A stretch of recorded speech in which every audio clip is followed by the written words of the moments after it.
How you doing there?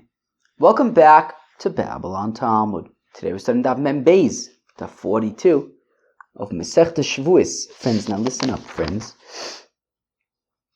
Oh boy, Mem Beis. My guess is going to be another long one. Chaver. So I think I had said maybe yesterday that basically till the end of the parak is basically going to be Baba Metzia. Let me adjust that. I'd say till the end of the Masechta is going to be Baba Metzia. Chaver, this is. It's like every Gemara here is like in Bava Metzia. Maybe that's why they don't learn Masechta Shevuos in the yeshivas, because you don't need to. Like if you learn Bava Metzia, Bava Kama, Gittin, Kiddushin, like all these Gemaras are there. Like it just feels like I think like basically pretty much like all the Gemaras from here on out are like either in like Bava Metzia or Bava Kama or whatever, or like are adjacent, so they're probably like in Tosfos there. Like I feel like you don't necessarily like, maybe that's why they don't learn Masechta Shevuos, because like you don't need to. It's just, yeah, it's like so much of it is like in other Masechtas. Anyways, which they do learn. My guess it's going to be another long one, friends. It's going to be another long one. Also because we have a lot to do on Mem Aleph Mid Beis. Yesterday was an hour, and we didn't even do a whole chunk of Mem Aleph Mid Beis. So, and there's gonna be a whole chunk that we're gonna leave over on Mem Beis and Mid Beis. Tomorrow, I think we're gonna have like a respite, like an eye of the storm kind of thing, which is also gonna be its own story. But anyways, here we go. We're gonna start on the first of the wide lines of Mem Aleph Amid Beis. Okay, it's gonna be a hard daf. One second. I'm still a little bit congested from like last week. I'm a little surprised at how this cold kind of progressed. I didn't think it was going to become anything, and now it's just like taking a while to go away. All right. Yeah. What can I tell you? Loans, 100 zuzes, shimons, ruvains, all that kind of stuff. Here we go. We're going to start on Daf Mem Aleph Amid Beis, first of the wide lines. Simin. Ruvain v'Shimon, Ditanu Ilchasa Yazve Ufara, Plani Ufloni Afze Sitroi Beimnusa Kiveitre. That was a message from our sponsors. Sponsors? We don't have any sponsors. Hau de Amale Lechavri Ki Praitin Paran Li Baipe Ruvain v'Shimon Ozul Foi Baipe Treme Alma. By Petre Omarle, by Petre Proi. Omle Ravilochi Comale by Peruvin Vishimin, Kechi Delonit Chaye. What's going on here? Anybody want to explain it? Be'etzem, maybe let's read it again, slowly. So the Omle Lechavi, Shimon says to Ruvain, right? Shimon is lending Ruvain 100 zuzes, and he says to Ruvain, Ki Praitin Parali by Pay. Ruvain v'Shimon. Ruvain. Oh, okay. Oh, Givaldik. We have Ruvain and Shimon and Ruvain and Shimon. Okay, so we got to be clear who's Ruvain and Shimon and who's Ruvain and Shimon. Shimon the lender, Ruvain the borrower, and then we have Ruvain the witness and Shimon the witness. So Shimon the lender says to Ruvain the borrower. Yeah, sorry, it's confusing, but I want to keep it consistent with Shimon always being the lender and Ruvain always being the borrower. And now the Gemara just mentioned Ruvain and Shimon without knowing that we need them to be Levi and Yehuda. So, anyways, it's only for this little excerpt though, for his little shtickle. So there's gonna be a lot of shticklich. Basically, for the next while, we're gonna just be doing a bunch of shticklich with different scenarios that we have to set up and explain. So Shimon the lender says to Ruvain the borrower, "Hey, Ruvain the borrower, when you pay me back, I want you to pay me back in front of Ruvain the witness and Shimon the witness." Okay? So again, Shimon the lender says to Ruvain the borrower, Ki Praitin, when you pay me back, Parently by pay Ruvain v'Shimon, pay me back in the presence of Ruvain the witness and Shimon the witness. Also Lufari by pay Trey Me'alma. Ruvain though, when Ruvain the borrower paid back Shimon the lender, however, he didn't pay it back in front of Ruvain the witness and Shimon the witness. He paid it back in front of Tom and Dick. Harry was busy. Anyways, so he paid it back in front of Tom and Dick, not Reuven the witness and Shimon the witness. So Amar Abaye, says Abaye, look, what do you want me to tell you? Bai pei trei, Amar le, bai pei trei, proi. Look, Shimon the lender said to Reuven the borrower, pay me back in front of 2 witnesses. He paid him back in front of 2 witnesses. All right, Reuven, Shimon, Tom, Dick, same difference. Amar le Rava, Rava says no, not the same difference. Le'achi ka Amar le bai pei Reuven v'Shimon, no. Shimon the lender specifically requested that Reuven the borrower would pay him back in front of Reuven the witness and Shimon the witness. Because we saw the opinion of Shmuel, who said that Reuven the borrower can always claim, well, I paid you back in front of Tom and Dick, but they're on vacation. Shimon wanted to avoid that, so he knows that Reuven the witness and Shimon the witness don't go on vacation. And therefore, he wanted to, he was specific. He specifically intended to be paid back in front of Reuven the witness and Shimon the witness, because he knows that they will always be reliable. He knows that they will always be reliable people, and he knows that if he says to pay back in front of them, then he knows that everything will be paid back properly. Okay, but he doesn't want to give an opportunity for an opening for. He was specific to use Reuven and Shimon because that way, he wanted to avoid any funny stuff. So therefore, I guess it would mean that the repayment, I guess, is not valid until it's in front of Reuven and Shimon, the witnesses, I guess. Shimon says to Reuven, "Ki pritely parin li baipe beit trey detani ilchasa." Also, proi ben dile le dile is nisu hanoch zuze. Also, the comment of Nachman Omerle in kabuli kabaltinu mine derch pikoden. Vamine lave gabai pikoden adam isramu bi trey detani ilchasa mekayim tenoi. Omerle keven de komoides de vadish kaltinu mine peron be'almave. Yomer the kriume tenoi zil aisinu de onav sheshes te tanino. Who wants to explain this shtickle? In this shtickle, let's read it again. Shimon says to Reuven, we don't need to worry about Reuven the witness and Shimon the witness anymore. They're gone. They're on vacation. Didn't see that one coming. So Shimon says to Reuven, look, I'm lending you 100 zuzes. When you pay me back, keep pridely when you pay me back, apparently by pay betcher the tanu ilchasa. Okay, here's the stipulation, says Shimon. Reuven, I want you to pay me back in front of 2 witnesses who teach Mishnayos, who teach halacha. Also pare ben dile le dile. Reuven, however, paid back Shimon without any witnesses, just man to man. There's like a phrase for that, right? Like mana umana or something? Is that like a thing? I feel it's like a phrase, like it's just me and you. Da-da pa-da-da. What's the phrase? Right, there is like a phrase, right? I don't know.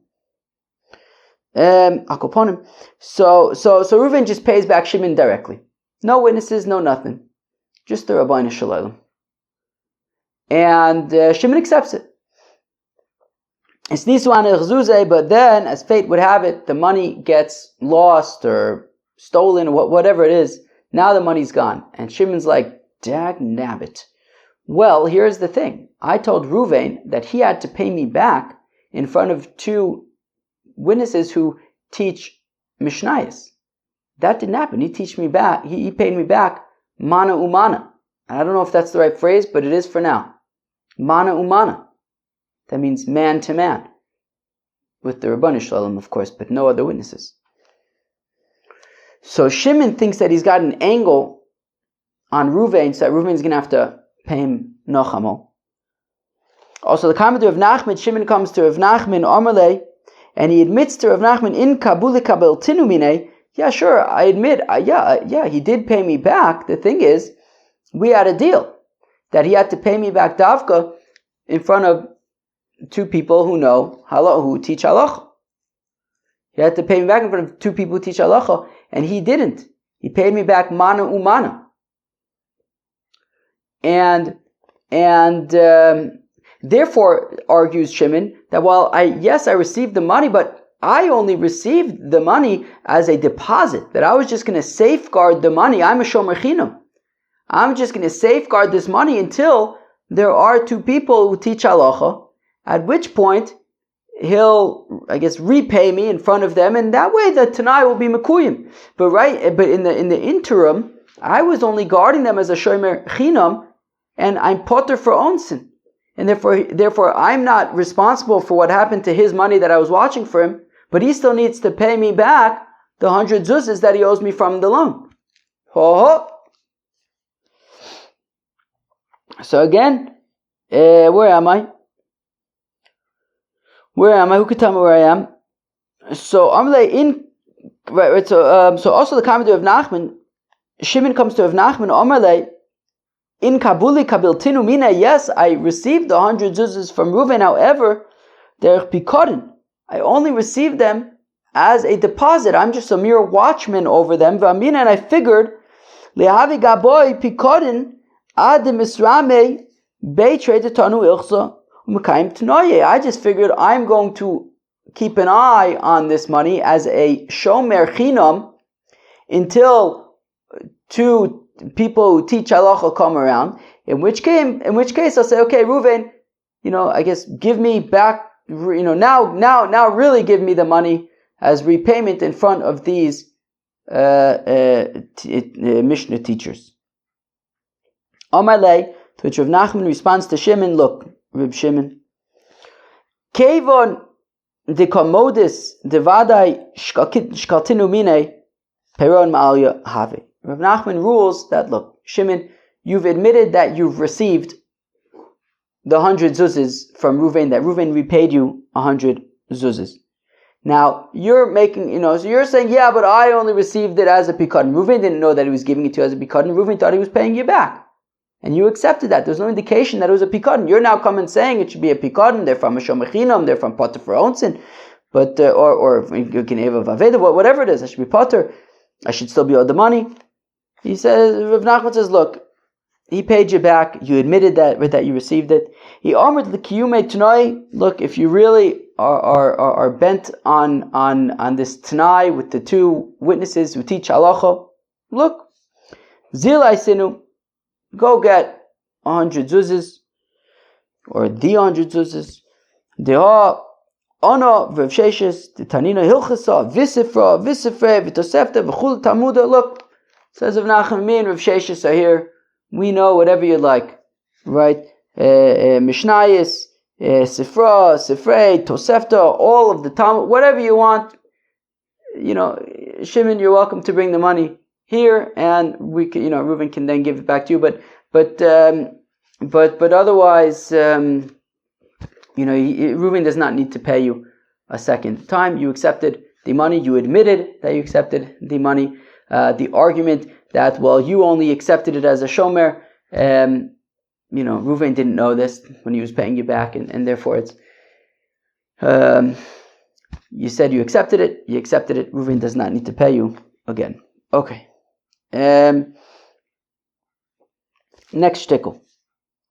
How do Amalei L'chave Havli Me'ezuze de Oziftoch Amalei Lohayu Dvar Me'olam Ozl Icy sided the Ozfe Ufroe Amar Bai My Navod Inu Amri Ozfe Inu Amri Proe Rave Omer Kola Omer Lo Livisi Ko Omer Lo Paraiti Dami. This is a very interesting scenario. Anybody want to take a stab at it? So be'etzim, this scenario is a very interesting one. Let's read it again. Where am I? Shimon says to Reuven, Havli meya zuze de oziftoch. Reuven, pay me back the 100 zuzes that I lent you. Reuven says, Don't know what you're talking about. Never happened. A loan? What loan? You lent me 100 zuzas? I don't know what you're talking about. Never happened. Okay, so Shimon says, Reuven, pay me back 100 zuzas. Reuven said the loan never happened. I don't know what you're talking about. And now listen what happens. Very interesting. Also, so Shimon goes and brings witnesses. De ozfe ufrae. How interesting is that? Shimon brings witnesses that he did lend Reuven 100 zuz. However, those same witnesses also testify that Reuven paid back the 100 zuzes.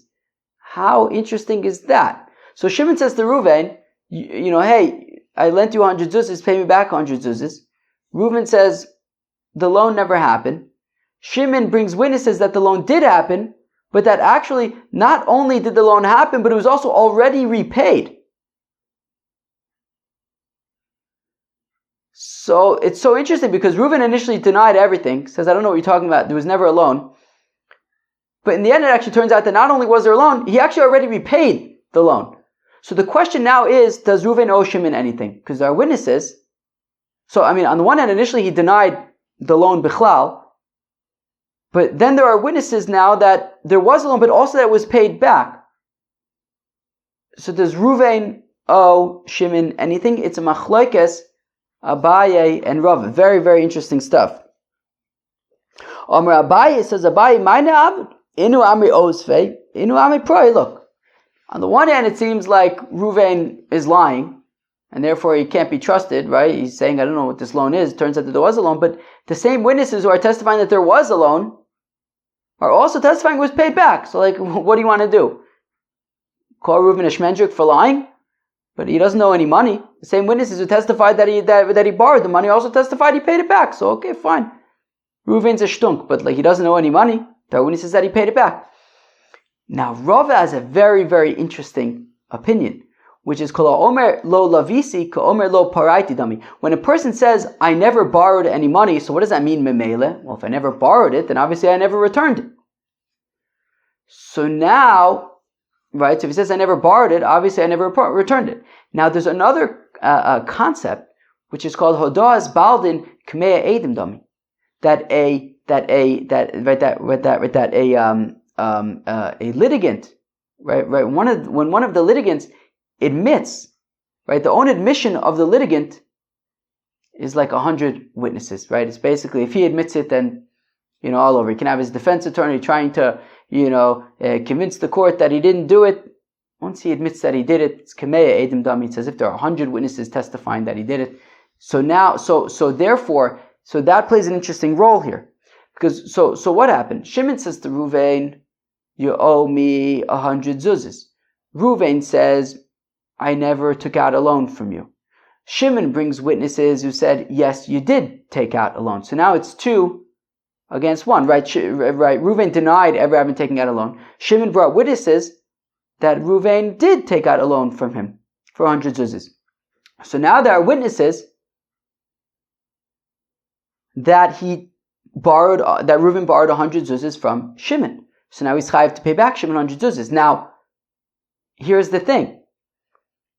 Reuven, by denying ever having taken out the loan, he's also admitting that he never paid back the loan, right? If he never took out the loan, he never obviously paid it back either. So now we have witnesses saying that he did take out the loan, but he's saying, I didn't take out a loan, and he's refuted by the witnesses. He's saying, I didn't take it out. 2 witnesses saying he did. So he did take it out, but by saying that, by denying it entirely, he's also effectively saying, I never paid it back. So we have 2 witnesses that he took out the loan. So he took out the loan, but he's, by his own admission, based on the logic of he's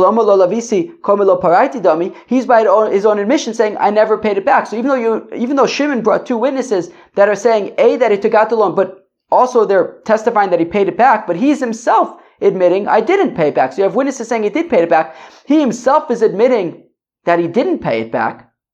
So he didn't pay it back. Now when we say Odoas Baldin Kmei Edodami, I'm not sure if that means that basically if he admits it, then we just automatically go with his own admission, because argue about it all you want. If he says he did it, he did it. Or does it mean that basically, if he admits it, so even though he's just one person, it's basically, technically speaking, 100 witnesses are no different than 2 witnesses. So is it like basically the Shimon brought 2 witnesses that he paid it back? He's essentially 2/100, but it's the same thing, and therefore they contradict it, cancel each other out? Or is the point of does Baldin Kameidim Darmi that Kilu, if the Baldin himself admits it, then there's nothing to talk about it. He didn't pay it back. But either way, the point is we can't assume that Reuven paid it back, either because we go with what he says or because he cancels out the other witnesses, whatever it is. So Rav has a very interesting opinion there, right? That basically, so Reuven says, I never loaned from you. Shimon brings witnesses that he did take out a loan. Not only did he take a loan, but he paid it back. But Reuven, by denying that he ever took out the loan, is also denying ever having paid it back. He's basically admitting he never paid it back. So therefore, he actually has to pay back Shimon. Very, very interesting shtickle over there. I'm going to read that again. Shimon says to Reuven, pay me back the 100 zuzas that I lent you. Reuven says, I never borrowed any money from you. Also, I decided to ozfei ufroi. Shimon then brings witnesses that Reuven did borrow 100 zuzas from Shimon, but not only that, Reuven actually paid it back. Rabbi says, look, what are we going to do? We can't, sure, Reuven might be a shmendrik, but we can't make him pay anything. Inu amri ozfei, because while, yes, Shimon's witnesses said that Reuven borrowed the money, at the same time, Inu amri praite, they also said that Reuven paid back the money, so he doesn't owe anything. What do you want me to tell you? Sure, he's a shmendrik, but he doesn't owe any money. Rav Omar says, when Reuven says, I didn't take out the loan, he's effectively also saying, I never paid back the loan. I didn't take it out. I obviously didn't pay it back. So therefore, when we have 2 witnesses who say, yes, you did take out the loan, so then he did take out the loan. And then when they also say he paid back the loan, but he himself is admitting he didn't pay back the loan, so therefore he didn't pay back the loan and he's chayiv the money. Very, very interesting stuff. Havli mea zuzei de masiknobach. Amre lo praitich bifnei ploni ufloni, also ploni ufloni amre lo ayu dvar me olam. So Rav Sheshes me meruchas lekafron amre Rava kol milsa to le ramyo oli de inish lo lav adaite. Another very interesting shtickle. So I'm going to read that again. Shimon says to Reuven, I just want to point out, we're at about 23 minutes over here. More than 20 minutes into the daf, we are still on Mem Beis. We're still on Mem Aleph Amud Beis. We are not yet on today's daf. I told you it was going to be a long one. I think that it is looking to be that way. So again, Shimon says to Reuven, Havli mea zuzei demasik nabach. Reuven, give me back the 100 zuzes that I'm claiming from you. Omarle. Reuven says to Shimon, did I not pay you back the 100 zuzas in front of Levi and Yehuda? Or how about this? In front of Ploni and Ploni? Also Ploni and Ploni came. They said, never happened. Right? So Shimon says to Reuven, you owe me 100 zuzas. Reuven says, what do you mean? Didn't I pay you back in front of Ploni and Ploni? Ploni and Ploni come along. They're like, no, you didn't pay Shimon back in front of us. Excuse me. Got to rub my nose. Sorry, Mom. Okay. So Rav Sheshes, so Rav Sheshes thought to say, busted. Right? That was very smooth, Reuven. Say, oh yeah, didn't I pay you back in front of Ploni and Ploni? Clearly, I remember, I have a clear memory. Ploni and Ploni were even there. Turns out Ploni and Ploni come and say, no, we weren't. So if Sheshes says, busted, Reuven just proved himself to be a liar. Whereas, who was it? Rava, right? So Amalei Rava says to Avsheshes,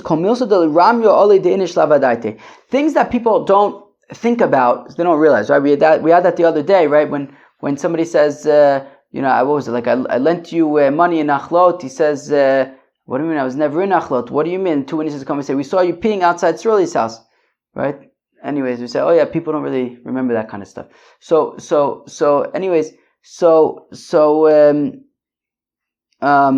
also, Keilu, oh my God, 1 second. So here also, when Shimon lent the money to Reuven, there was no condition that Reuven pay him back in front of witnesses. Right? That wasn't part of the thing. Shimon just lent money to Reuven. He didn't say, and pay me back in front of witnesses. Therefore, because that wasn't like part of the whole thing, so when Reuven paid back Shimon, he wasn't like making sure, like, okay, where are my witnesses? Who are my witnesses? Etc. He thought that he remembered that Ploni and Ploni were there.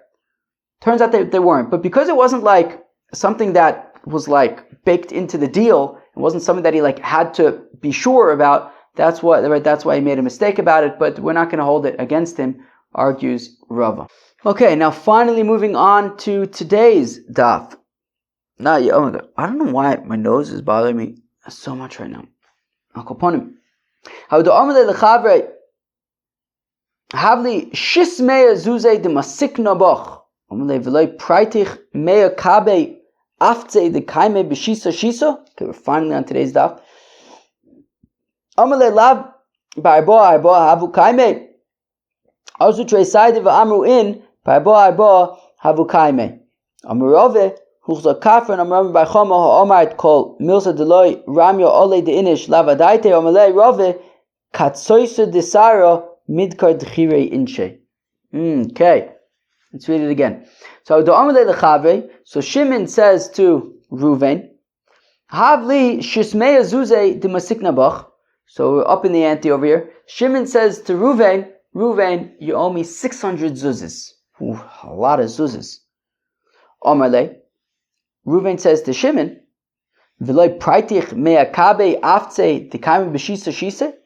But it says Reuven to Shimon, did I not pay you back already? Reuven says to Shimon, did I not pay you back already 100 calves of walnuts that were 6 zuzes per kav?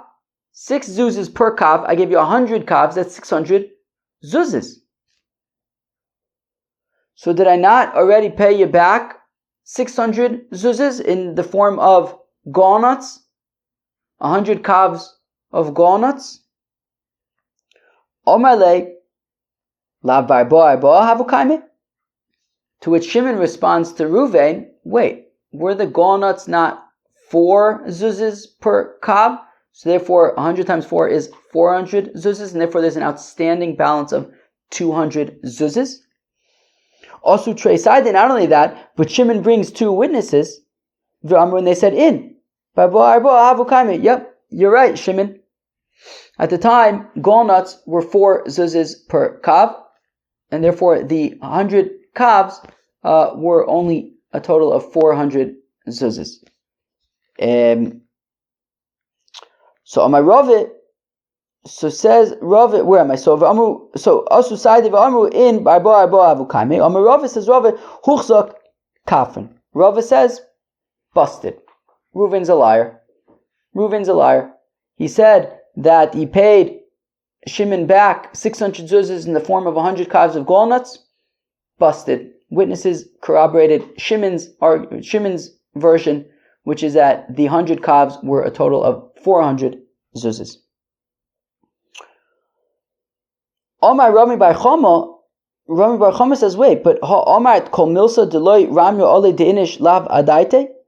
But Rava, weren't you the one who just said that things that people don't consider so profoundly, right? Things that, people don't, these kinds of details people don't necessarily remember. So therefore, Rabbi Bar Chama argues that when Reuven says, basically, Shimon lent Reuven 600 zuzes. Rabbi Bar Chama argues that what Reuven is saying to Shimon is, look, I paid you back. And we know that Reuven did give Shimon 100 kavs of walnuts, which were at least 400 zuz. Now, when Reuven says, I paid you back, and he points to the 100 kavs of walnuts, basically he doesn't remember exactly how much a kav of walnuts was that day. But what he can say, what he is saying, is I paid you back. And therefore, Reuven thought that he remembers paying 100, he remembers giving Shimon 100 kavs of walnuts. He thought that he doesn't remember also paying 200 zuzes. He thought that in his mind, I guess he didn't remember, he thought that all he did was pay 100 kavs of walnuts, which means that since that was the repayment of the loan, it must have been that walnuts at the time were 6 zuzes per kav. But what Reuven knows, argues Rabbi Bar Chama, is that he paid back Shimon, and therefore that means that, okay, it could be Shimon is right. At the time, a kav of galnuts was 4 zuzis, so times 100 kavs is 400. Okay, so Reuven doesn't remember doing so, but he must have then paid 200 zuzis cash. Kilu. Reuven knows that he paid back, or argues over Bar Chama. What Reuven is essentially saying to Shimon is, I paid you back. He thought he paid him back entirely in the form of galnuts. Turns out, it could be that, right, that at the time, apparently witnesses came and testified that at the time, galnuts were 4 zuzis per kav, so therefore the galnuts were really only worth 400 zuzis. Okay, so Reuven must have then paid it, also paid 200 cash. He doesn't remember the exact details, but he does know that he paid him back. So Ram Bar Chama asked Rava, why are you assuming that Reuven is a liar? Weren't you the one who just said that things that, right, that when there are things that people don't necessarily pay attention to, so they might not realize, right? And therefore, okay, so Reuven forgot what the actual price of the galnuts were, but he does know he paid him back, so okay, apparently there must have been a cash element as well. So Rava responds to Bar Chama, Kitsusa desara midkad chira inche. People remember the prices of things. Okay, so Rava argues that Reuven would have remembered what the price of galnuts was at the time that he used them as repayment for the loan, and therefore, if they were 4 kavs, he would have remembered that there were 4 kavs, and therefore by saying if there were 4 zuzas per kav, he would have remembered that, and therefore Rava argues that he intentionally said that it was 6 kavs, knowing that there was an outstanding bill of 200 zuzas, and therefore he is a liar. Okay, moving on to the next shtickle, which is actually kind of a bigger shtickle, and it gets a little bit iffy at one point. I think I have mahalich, but I guess we'll see. Shimon says to Reuven, I'm like itching like all over the place. I don't know why. Shimon says to Reuven, most of my nose. Wait 1 second. Let's try that again. So Shimon says to Reuven, okay, so Shimon says to Reuven, give me back the 100 zuzes that I'm claiming from you. Okay. V'ha shtara, and here is a document. Okay. So Shimon has a document that says that Reuven owes him 100 zuzes. Okay, great. Omle praitich. Reuven says, I paid ya back. Omle hanu sitraininu. Shimon says, no. The 100 zuzes that you gave me, that was for something else. But this loan is outstanding. Rav Nachman isra shtar. So Rav Nachman says, look, sorry Shimon, but I mean, by admitting that you already paid back, we can't just, you can't just be like, oh yeah, it was for something else. Okay, you already said you would pay back 100 zuzes, so, we can't just believe your word that was for something else, and therefore, I know you have a document, but the document, you already said right? It sounds almost like, like the shtar pogum, right? When the wife says, I was already paid back part of the ksubas. I mean, he's saying, it's a little different. She's saying for the ksuba dafka, but, he's saying this is something else. But the point is, meaning, yes, you have a document, but you also already admitted that you got paid back. Your argument for something else, but says Rava, the document has lost its effectiveness. Rav Papa Amrlo is shtar. Rav Papa says, no, we believe him to say that he got paid back for something else. He still has the document. Does Rashi say anything? No. So Rav Papa says, no, the document is still valid. The document is still valid. Okay. And therefore Shimon can claim payment from Reuven. Now, where am I? Is it shtar? Rav Papa Amrlo is a shtar. Well, Rav Papa, but 1 second, Rav Papa, why are you saying lo iser shtar? Why are you saying that the shtar is still valid? But Rav Papa, you said the opposite in the following case.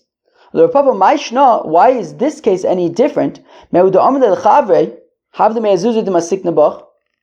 When Shimon says to Reuven, give me the 100 zuzes that I'm claiming from you. V'hashtar, and here is the document. So far it starts off the same. Amalei, to which Ruvain responds to Shimon, Lav atere yohavt li.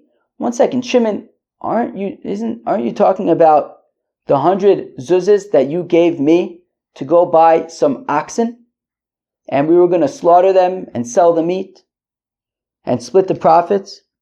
Ve'osis ve'esyavt amasachto ve'kabilas zuzoch.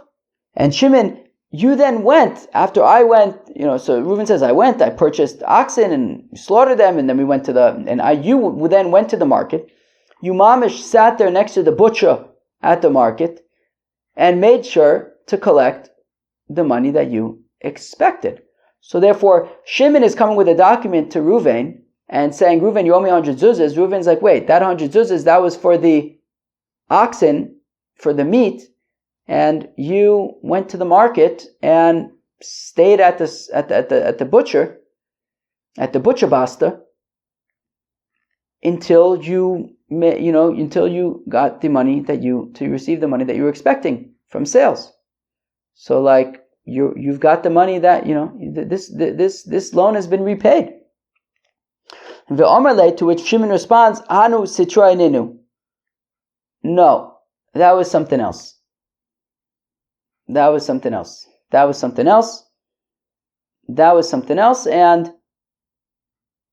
then this is a different loan, and you owe me 100 zuzas. From Rav Papa Isser Shtar. And there Rav Papa says that we don't trust Shimon, and the document is weakened and he can't collect with it. So how come Rav Papa said in the first case, when Shimon says to Reuven, you owe me 100 zuzas, Reuven says, I paid you back, Shimon says that was something else. There, Rav Papa says the shtar is still valid. Yet over here, Shimon says, you owe me 100 zuzas, here's a document. Reuven says, right, in both cases there was a document. Reuven says, the 100 zuzas was for oxen and you already got paid back. He says that was something else. And here, Rav Papa says Shimon isn't believed. Why in the first case is he believed, and in the case of the oxen he's not believed? So the Gemara gives like a funny answer that I don't quite understand. I think based on the maskana, I want to explain it a certain way, but it gives kind of like a funny answer. Hasam kevin de ka'amar atore yohav li umitore shakalt isra shtar. The difference is that since the ka'amar, again, kevin de ka'amar, since in the case of the oxen, so the ka'amar atore yohav li, that Reuven says, well, you gave me the money for the oxen, umitore shakalt, and you already got paid back from the oxen. Isra shtara, the document is weakened. Hacha over here, emer sitray ninu. But over here I'll say that it really was for other money. Like it's unclear why the difference. Like I still don't get it. Meaning, in one case, Rav Papa says the document is not weakened. In the other case, Rav Papa says the document is weakened. We're saying what's the difference, and we basically just listed the cases and saying they're different.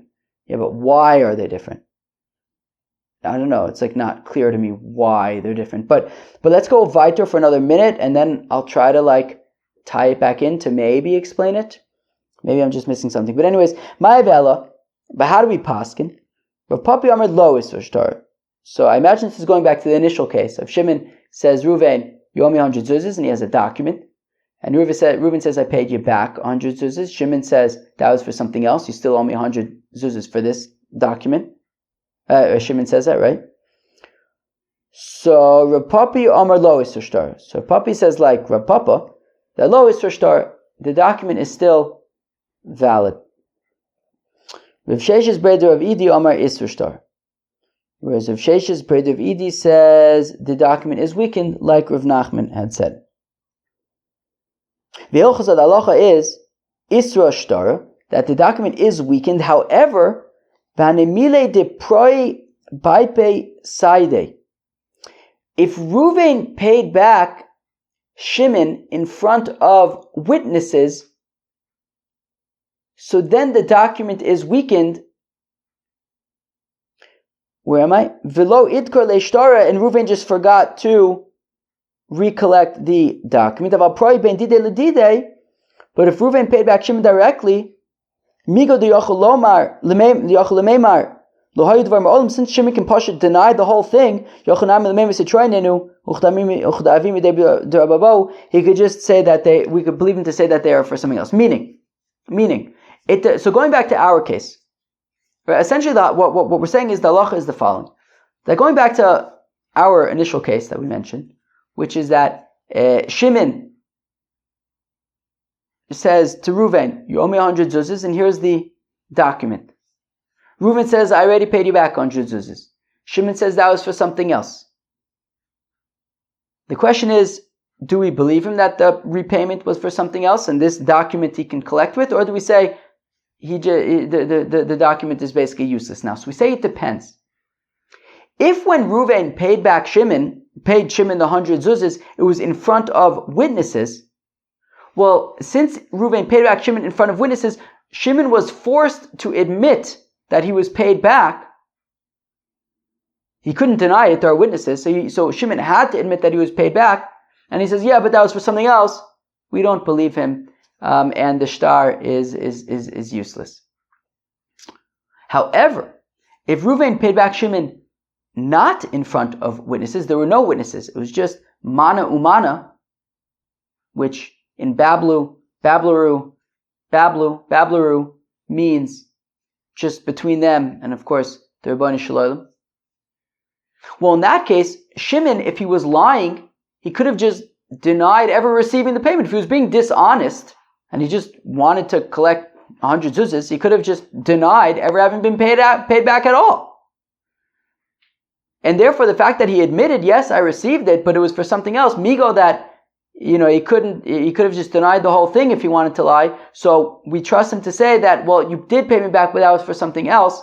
And we could trust that he's telling the truth. So therefore, it depends. If Reuven paid him back in front of witnesses, we don't trust Shimon. If he didn't pay him back in front of witnesses, and Shimon could have just lied and denied the whole thing, but he said that I did receive it for something else, so then we do believe Shimon. So going back to the butcher thing, I wonder if maybe the reason why Rav Papa says that by the butcher, what he's saying is that the document is weakened because since it was in the market and there were people who could testify that maybe this is what it's saying, that since Shimon was there collecting the money, so he kind of had to admit that he collected that money. Therefore, we don't believe him to say that it was for something else.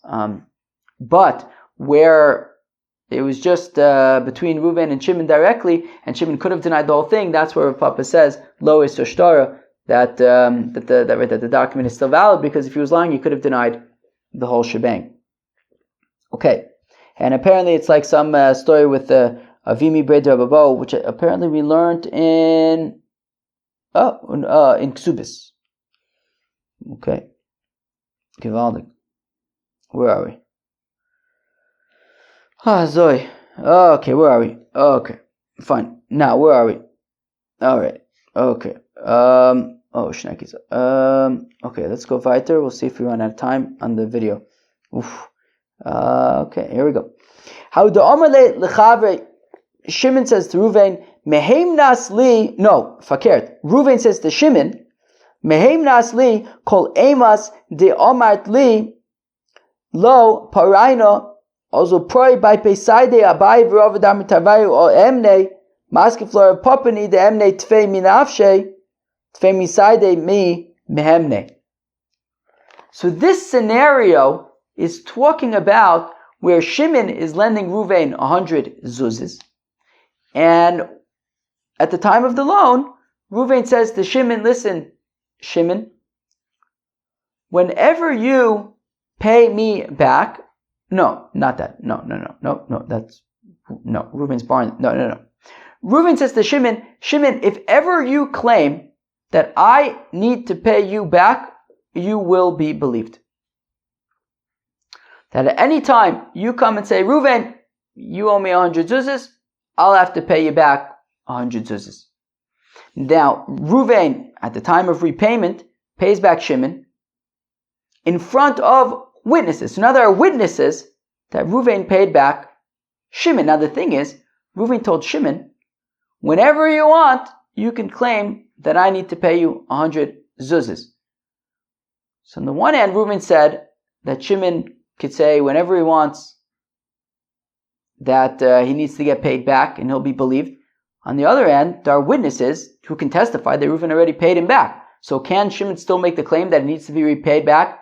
That it needs to be paid back when there are witnesses that could testify that he's already been paid back, even though Reuven said that I'll always believe you to pay back, but now he's saying, wait, but now I can actually prove that I paid you back, so you can't. So it's a weird kind of thing. On the one hand, he said that whenever you claim that I haven't paid you back, you'll be believed, but on the other hand, I can actually prove that I have paid. It's a weird scenario. So again, Reuven says to Shimon at the time of the loan, Mehem nasli, Shimon, you're believed to me, kol emas de amrat li, at any point if you say to me, lo paraina, that Shimon, if at any time you claim for me I haven't paid you back, I will believe you and I will have to pay you back. Also, pray baipe saide. Reuven then went and paid back Shimon, but in front of witnesses. Now Shimon wants to claim, you haven't paid me back yet. So now it's this weird contradiction. Because like on the one hand, Reuven said he would trust Shimon that to say that he hasn't been paid back. Yet on the other hand, we can actually prove with witnesses that he has been paid back. So Abaye and Rava want to argue that, look, Reuven said that Shimon will always be believed, and therefore Shimon is believed. Maskefla Rav Papa. Rav Papa says, look, ni de hemne tve mi nafshe, tve mi saide mi hemne. To which Rav Papa makes the argument that, wait, Reuven said, I will always believe you as an individual. You are believed to me whenever you say that I haven't been, if you claim that I haven't paid you back. But you're still one person. So Rav Papa argues that what Reuven is saying is, look, your word against mine, right, when you come and testify, when you come and claim that I haven't yet paid you back, well then I will always, it's your word against mine, I will always go with your word. But at the end of the day, you are coming alone. And therefore, if I, however, pay you back in front of witnesses, it's going to be you against witnesses. The witnesses are going to be stronger than you. We're about to see a scenario, Mamish about to see a scenario where Reuven says, I will trust you as two witnesses. I will trust your word as though there were two witnesses. Then even if you pay back in front of two witnesses, it's 2 against 2. But in this case, Reuven's just saying, I trust you, but you as an individual. And therefore, your word against mine, will go with your word. However, if Reuven pays back Shimon in front of 2 witnesses, 2 witnesses against 1, says Rav Papa, Shimon's going to lose. Right, so again, Maskevlar Papa asked, sure, Reuven is basically saying to Shimon, I will trust your word over mine, but did Reuven trust Shimon more than 2 witnesses? No. How the Amr lechav mehem nasli kivei trei kol emas de amrat lo paraino also proi by pay tloso Amr Papa kivei trei emne kivei tloso lo hemne Amr funa bedu vishul Papa emor de Amir Rabbanon de azlin and basa rovdeis and milin umdino de chamden fisher bikei tvei aval linen edus mea kitrei betrei kemea. So in this case, as I mentioned a minute ago, sorry mom, it's talking about where Reuven says to Shimon, I trust you as 2 witnesses. One second. In this case, Reuven says, Shimon, I trust you as 2 witnesses to say that I haven't paid you back. So again, Reuven says to Shimon, Mehem nasli kivei trei. You are believed to me as though you were 2 witnesses. Kol emaz de omrat lo paraina. At any time you say that I haven't paid you back, I will trust you, and not just you, but I will trust you as if you are a pair of witnesses testifying to that end. Also, pray by pay tlasa. But then Reuven one-ups Shimon, and he pays back Shimon in front of 3 witnesses. So now, it's Reuven's 3 against Shimon's 2. Amar Papa kibei trei emne, kibei tlasa lo hemne. So Papa says, well, Reuven trusted Shimon as 2, he didn't trust Shimon as 3, and Ruvain's 3 witnesses are better than Shimon's 2 witnesses, and he'll be considered paid back. But Rav Huna ben Yeshua says to Rav Papa, wait a second. As we're about to say in a second, of course, we know Trei Kamei. Right? There's no, right? We've learned this before, probably Masechta Makis, that there's no difference between 2 witnesses and 100 witnesses. 2 witnesses are what the Torah requires. There is no substance in, bringing more witnesses does not make your argument any stronger. Witnesses are witnesses, whether they're 2, whether they're 100. So again, says Rav Huna ben Yeshua Papa that look, when we talk about 3 is better than 2, that more is better. That's talking about when we're like evaluating things. That if you have more people that can give input, so then that could be more valuable to have kind of like second and third and fourth opinions by evaluating things. When it comes to testimony, 100 are like 2, 2 are like 100. Therefore, in this case, 3 are like 2, 2 are like 3. There's no substantive difference between Shimon's claim, and Reuven said that Shimon is going to be trusted as 2, and Reuven's 3 witnesses. At the end of the day, witnesses versus witnesses. And Reuven had said that he would trust Shimon's witnesses, so we go with that. It makes no difference that Reuven has 3 witnesses. Lishna Achrina, alternatively, it's going to be the same thing, but just a slightly different. One second. Yeah, so instead of Amr le Rav Huna breder Yeshua dar Papa, it's going to be Maskif le Rav Huna breder Yeshua. So Lishna Achrina, the same thing, but slightly different. How the Amr le Chavi, Reuven says to Shimon, Mehem nasli kivei trei, you're going to be trusted to me like 2 witnesses. Kolemas the Amrat, whenever you say lo parana that I haven't paid you back. Also, Ufray by Petlasa, Reuven then went and paid back Shimon in front of 3 witnesses. Amar Papa kibei trei emne kibei tlasa lo emne, says Rav Papa, Reuven trusted Shimon as 2 witnesses, but not as 3. Maskef Rav Huna asks a question, Breder of Yeshua, Trei Kameya Umeya Kitrei, what about Trei Kameya and Meya Kitrei? Therefore, there should be no substantive difference. And Reuven had already said that the fact that Reuven brought 3 is not going to make any difference against Shimon's 2, or Shimon being considered 2. And therefore, I guess the point is that Reuven had already said that I'm going to trust you like 2 witnesses. I guess the point being, I'm going to trust you even if I bring my own witnesses. I'm going to trust you. I assume that's the point. However, if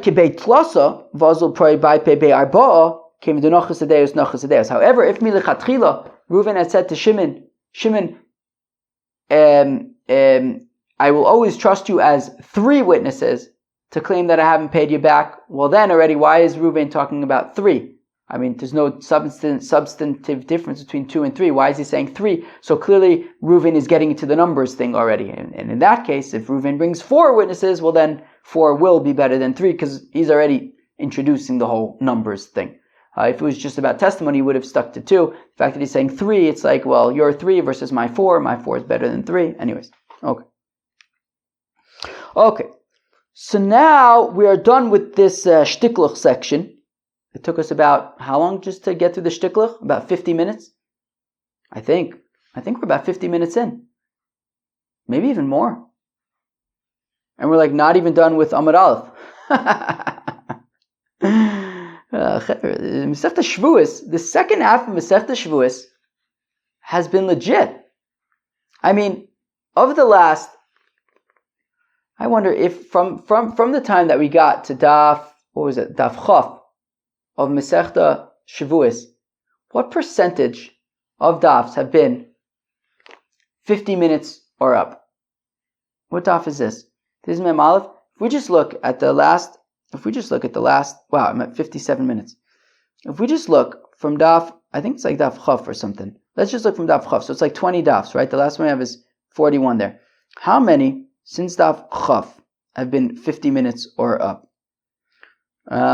So 1, 2, 3, 4, 5, 6, 7, 8, 9, 10, 11, 12. That's like 12 out of, I think, like 22. I counted 41 and 20. That's always confusing. 12. That's more than half have been 50 minutes or up. 50 minutes or up. And of those, probably like, I don't know. I didn't count how many were over an hour, but this has been serious stuff. I feel like 50 minutes is already like, that's already something. Yeah, in an hour there were definitely a handful in there. Okay. Now that we had that little break, here we go. Where are we? Okay, we don't swear for the claim of a cherish shoite or katan, and we don't swear a katan. My time outcome, Amar Kal, the Pasuk says, Ki yiten ish are'eyu kesef okelim lishmor. Right? So by this is what, by Shomer Chinam, I think. Shomer Chinam, Shomer Sachem. Was v'gunam b'bisarish im yimatzei agan if yishalim shnaim. Okay. Im lo yimatzei agan if nikol was so this must be a Shomer Sacher. And it says there, right, it says him lo yimatzei agan if nikol bal bais Elohim im lo shalach yodam mechazre'eu. So this is, wait, we're talking about swearing. No, so this must be a Shomer Chinam. Right, because the Shomer Sacher for Geneva, he would be chayiv for Geneva. Yeah, he's chayiv for Geneva. Aveda is part for onsen. Yeah. So, anyways, yeah, that's right? Yeah, I think that's right. That's got to be right? Why am I getting confused? Shomer Chinam is pater for Geneva va'aveda. Shomer Sacher is chayiv, but he's pater for onsen. Yeah. Okay. So now. So it says by Shomer Sacher, so it says Ki yitein isha, and there it talks about, no, so I think there's a Shomer Chinam, right? One second, Chav Beis Vav, 1 second. Wait, does it actually say over here? Oh, these were all the extra, where is this? Okay. Wait, 1 second, let me just look it up quickly.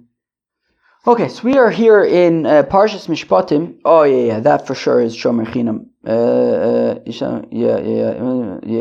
Shomer, yeah, this is definitely Shomer Chinam. Yeah, it's the first one. Yeah, and this is, the next one is going to be a Shomer Sacher. Parsha Rishon and Nemer b'Shomer Chinam. Yeah, b'diuk. Okay, so now, that pasuk is by a Shomer Chinam, and it talks about swearing, and it says, Ki yitein ish a man to his fellow. I assume that's talking about two adults. Kesef okelim lishmor, money or vessels to guard. Ve'en nisinas katan klum. So we're talking about men over here, right? The Shimon being an adult, Reuven being an adult. So we're talking about you're going to have to swear for an adult. You're going to have to be an adult to swear, etc. Fine. Okay, so this is going to be the rest of the daf today. This is going to be the rest of our daf today. Okay, here we go. So, okay, but we do swear for a katan and for hektish. But didn't we just say that we don't swear for the taina of a cheresh shoyte v'katan? So I is saying now that we swear to a katan. So Amar Rav beba b'tainas aviv. Oh. So Rav says that it's talking about Shimon Jr.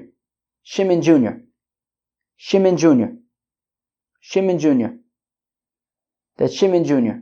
That's what it's talking about. It's talking about Shimon Jr. Rabbi Eliezer ben Yaakov, and Rabbi Eliezer ben Yaakov, decided that we learn in the Brayso, Rabbi Eliezer ben Yaakov, says Rabbi Eliezer ben Yaakov, paimim, she'adam nishba al tainas atzmo. Says Rabbi Eliezer ben Yaakov that there are scenarios where a person can swear based on his own claim. Ketzad haso, Amar lo, manula vicha biyadi v'achalti pras. How is a nishba? So if Reuven says to Shimon Jr., that I had borrowed 100 zuzis from your father Shimon, your late father Shimon Zechroina Levracha. I had borrowed 100 zuzis from your father. I had already paid him back 50 of them. So I now owe you 50 zuzis. So Reuven is modeh b'miktsas. He needs to swear based on his own admission, on his own claim. This is where he swears on his own claim. The Chacham say, Einoi ela kimesh vaveda upater. The Chacham say, no, he's just considered like returning a lost object. He could have just, I guess, not said anything at all, and now he's saying that he owes 50 zuzis, so he is potter he's just like a Meshiv Aveda, like returning a lost object, and he's potter. Rabbi Eliezer ben Yaakov Leisley, Meshiv Aveda potter. Does Rabbi Eliezer ben Yaakov not hold of this concept of Meshiv Aveda potter? Does Rabbi Eliezer ben Yaakov not agree that he's just being a good guy and therefore he shouldn't have to swear? Amar Rav b'shetano ka'in. Rav says that, well, it's actually talking about where Shimon Jr. is making the claim. So Shimon Jr. is saying to Reuven, hey, didn't my father lend you 100 zuzis? And Reuven says, actually, I paid him back half. But I thought we said that we don't swear based on claims of ka'ins. Le'olam gadol. Well, really, Shimon Jr. is actually an adult. So why do they call him a minor? Well,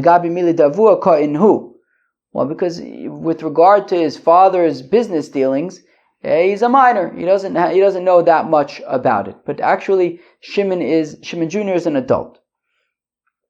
So why is Rabbi Eliezer referring to a scenario where Shimon Jr., who's actually an adult, is making a claim from Reuven, and we're saying that Reuven, who's being modeh b'miktsas, needs to swear to Shimon Jr.? Why are we saying that this is a scenario where Reuven swears on his own? This is not his own. An adult, Shimon Jr., who's an adult, made a claim against him, and he's modeh b'miktsas and he has to swear. Why would this be considered Reuven making his own claim that he's having to swear about? He's being claimed against. So, well, by the way, this is for sure, we've seen this Gemara. I mean, where is this? Ksubis, Gittin. Okay. So it's Tanas Achem V'Doas Atzma.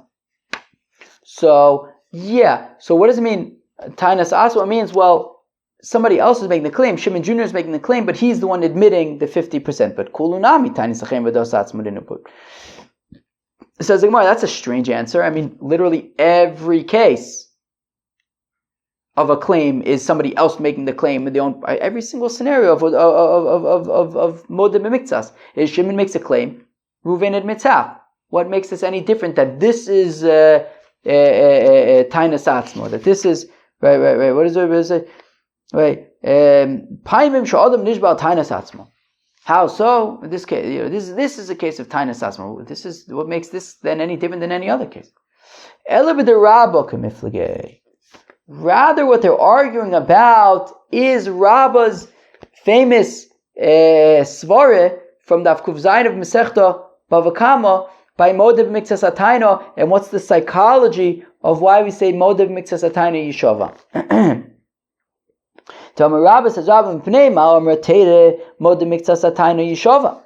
Why does the Torah say that when Reuven, so Shimon claims from Reuven 100 zuzis, Reuven says 50 zuzis, why does Reuven have to swear? Because it's a psychology of it.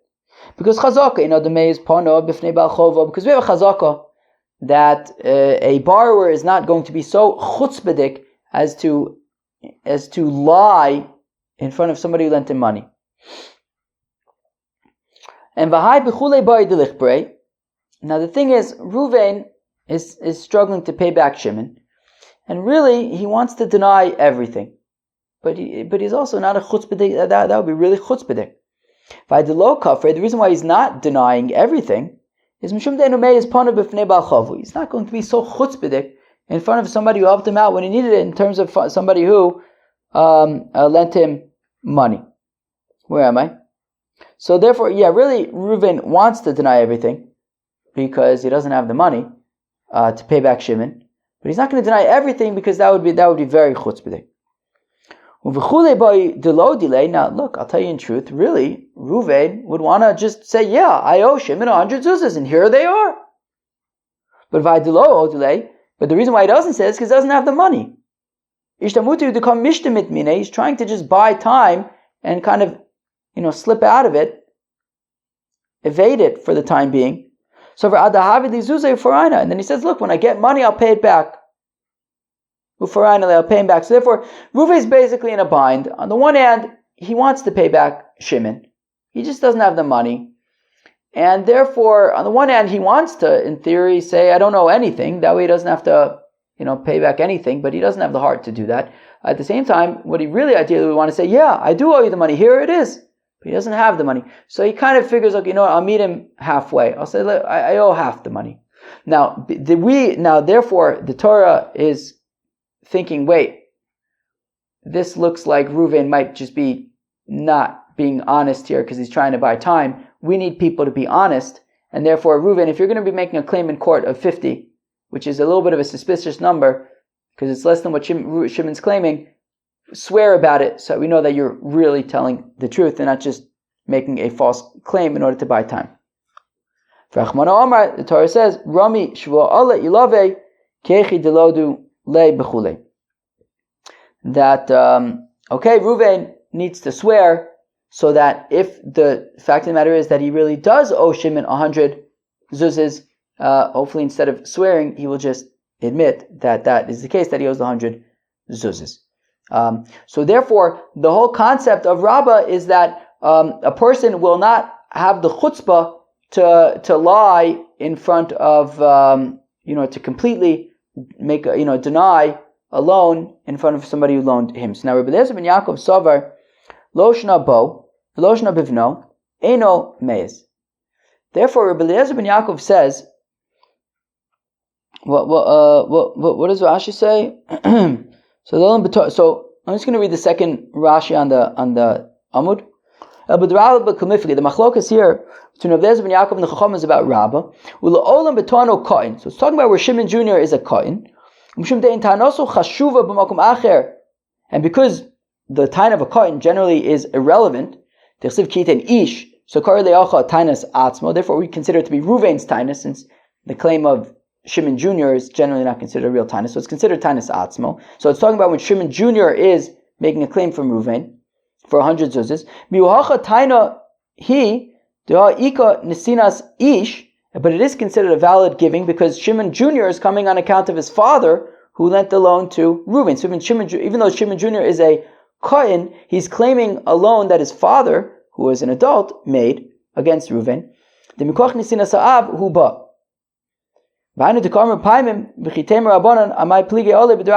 Okay.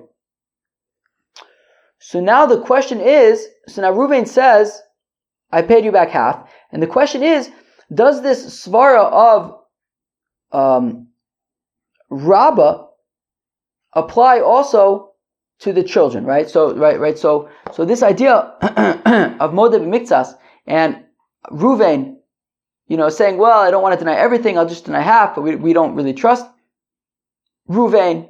That applies between Reuven and Shimon. The question is, how does it apply to Shimon Jr.? Rabbi Eliezer ben Yaakov says it applies equally to Shimon Jr. And therefore Reuven needs to swear, whereas the Chacham say no. This whole svara is between Reuven and Shimon. So let's read it inside. So Rabbi Eliezer ben Yaakov says, look, Loshna b'no, Losha bo, Losha bivno, eno meiz, right? Rabbi Eliezer says, look, we trust Reuven and the relationship between Reuven and Shimon is the same as between Reuven and Shimon Jr. And just like when Reuven is modeh b'miktsas to Shimon, he has to swear. So also when he's modeh b'miktsas to Shimon Jr., he has to swear.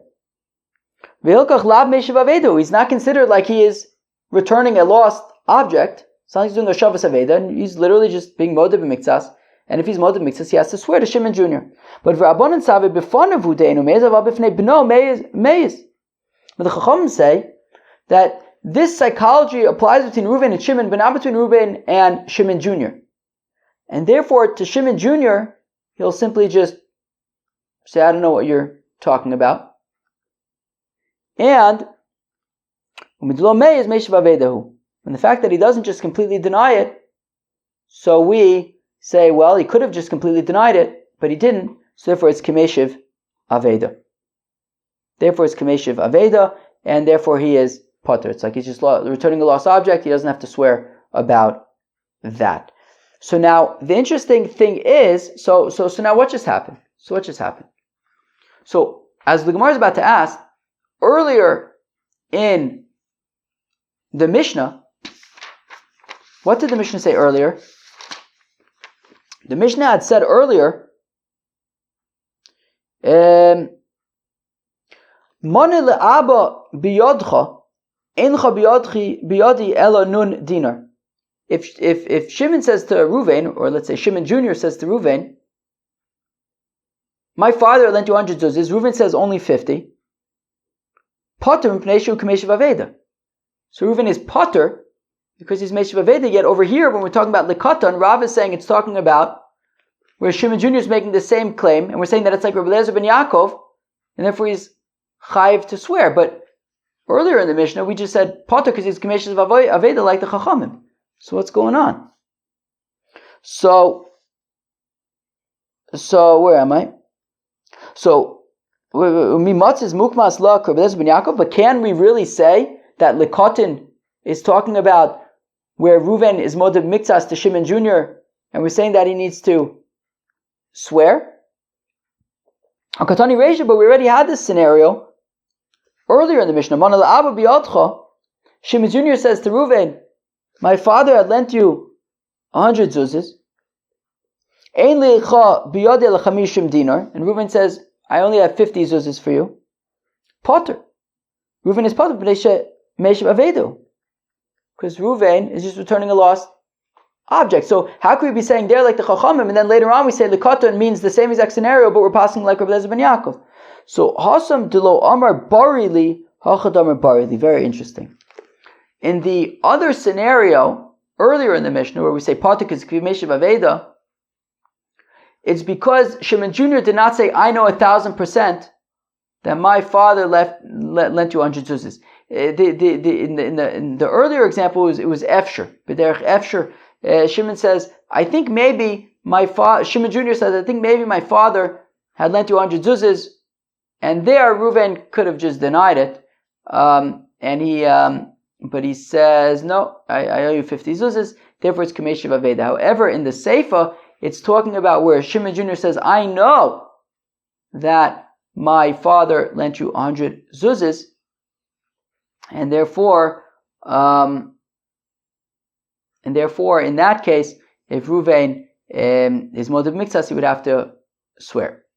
Shmuel Amar says, Shmuel, Lekain lipara minichse kain, lehektish lipara minichse hektish. Okay, so Shmuel explains Lekain and lehektish. What did the Mishnah say? The Mishnah ends with Bein mashbian as a kain, aval nishbain lekain ulehektish.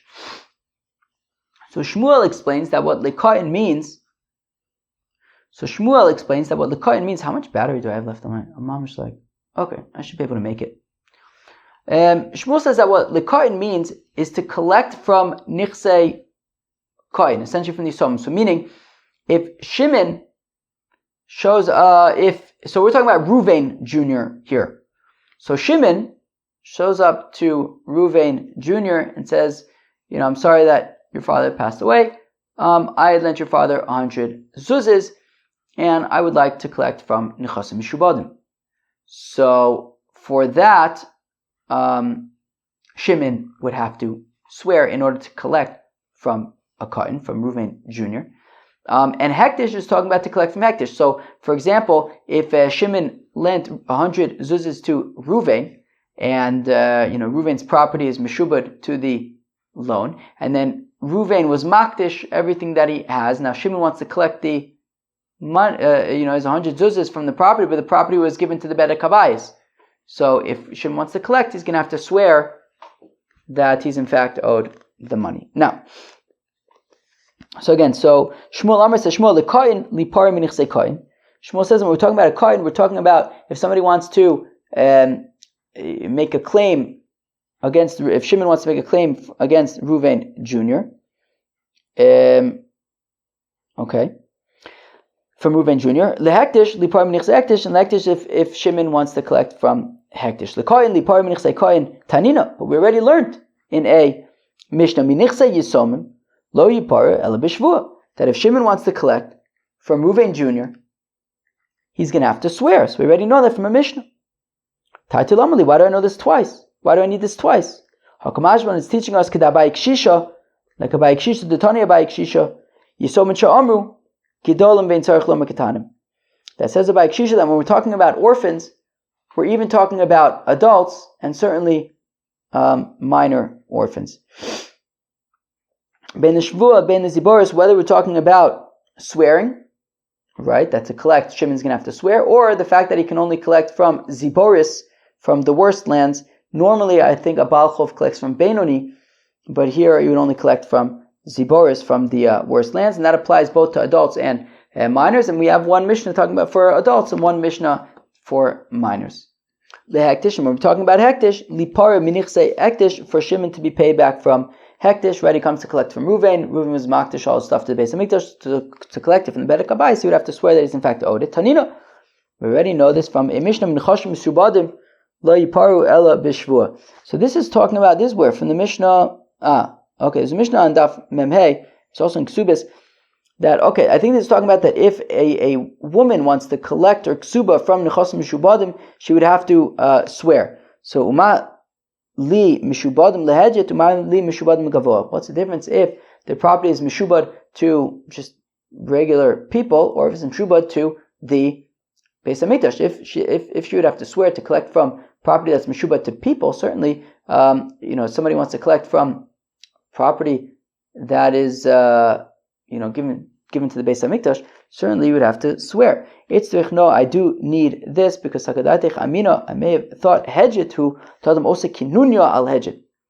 Look, I might think you have to swear to collect property from a Hedget because you might think that somebody might be scheming against the property of a Hedget, right? Maybe Shimon joins together with somebody. What does Rashi say?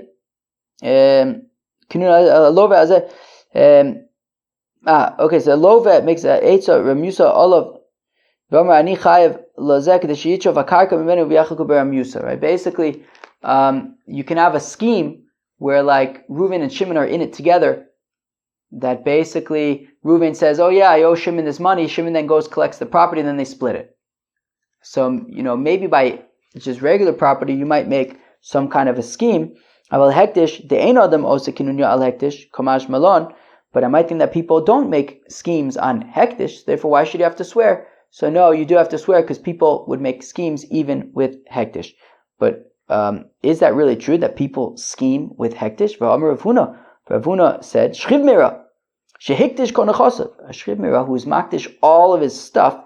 V'amar mane lefloni biyadi, and he says that, well, I actually owe 100 zuzes to so-and-so Neman. He is believed because Chazaka ein Adam osa kinun al hektish. We have a Chazaka that people don't make these schemes on hektish, therefore we could believe him. So Amri Animile Shchiv Mira Dein Adam Chotev V'lo Lo Aval Gabi Bari Vadai Chashinan. Well, yeah, ein Adam osa kinun behektish. When it comes to a Shchiv Mira who's about to die and he's not, this is all other people's stuff. He doesn't stand to gain. So yeah, ein Adam osa kinun behektish. But over here, where who knows what people will do? Reuven and Shimon, what they're capable of scheming, even against hektish, so they're going to have to swear there. Sheesh. This probably goes down as one of the longest episodes, definitely top 10, I would say, of Babylon Talmud. Wow, sheesh. Lots of manas and Reuvens and Shimons. Get some sleep. Tomorrow we're going to have a bit of a freebie because but the day after that is going to definitely not be a freebie. I mean, these stuffs are crazy. So tomorrow's going to be a bit of a freebie because I'm really only going to get to like 10 lines from the bottom of Mem Gimel Amud Aleph. yeah, so anyways, whatever. But all right, go get some sleep. Cheers.